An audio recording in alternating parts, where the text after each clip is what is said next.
A major risk factor for food businesses that serve products containing allergens is the management of cross-contamination. Even with detailed and accurate labeling of ingredients when making pre-packaged products for direct sale, without the appropriate cross-contamination procedures in place, there is still a potential risk to the consumer if they suffer from an allergy. This video is going to explain how you can manage cross-contamination within your business. If you have any ingredients in your business that contain any of the 14 major allergens, then there is always the risk of cross-contamination. In order to minimize this risk, steps should be taken to make sure that allergenic ingredients are stored in such a way that they are clearly labeled and will not pose a risk of contamination to other non-allergenic ingredients, such as using secure lids on containers that have no cracks. Consumers who suffer from allergies can have a reaction after coming into contact with a very small amount of the allergen. Because of this, it is vitally important that any containers used to contain a particular allergen are never used for any other ingredients, as even after a thorough cleaning, some particles may remain. If you are unsure as to whether or not any of the ingredients you use contain an allergen, you can use Eridus to check the product specification, or contact your wholesaler for a product specification for the ingredient you have purchased, which will have all the necessary information. When declaring whether a product you produce is allergen-free, it is important to consider the equipment that is being used to make that product. Knives, pans, chopping boards, measuring spoons, anything that has ever come into contact with an allergen can always pose a risk of cross-contamination.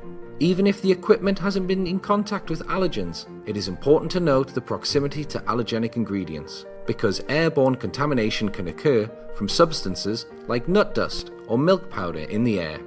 If preparing food that is being advertised as allergen-free, you will need to use dedicated allergen-free equipment in a designated area away from general food preparation.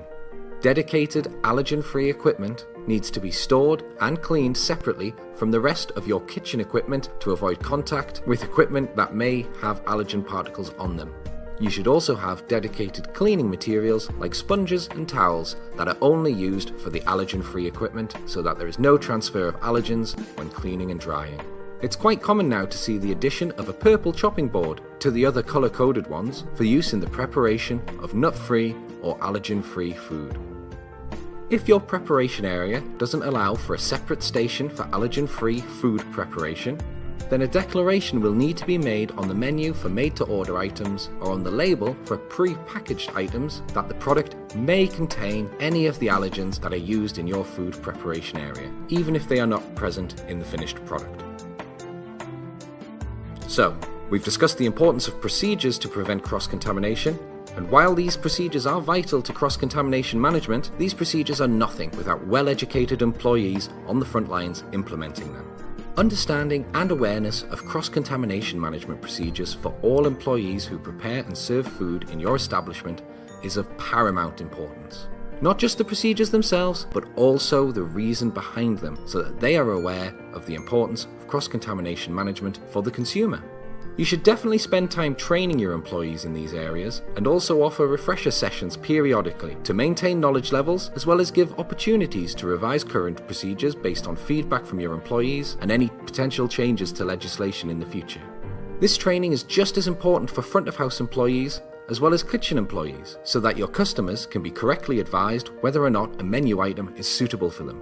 Before preparing foods that are advertised as allergen-free, employees should always wash their hands before preparation, even if they've recently washed their hands, in case they have been handling any allergens or are carrying any airborne particles.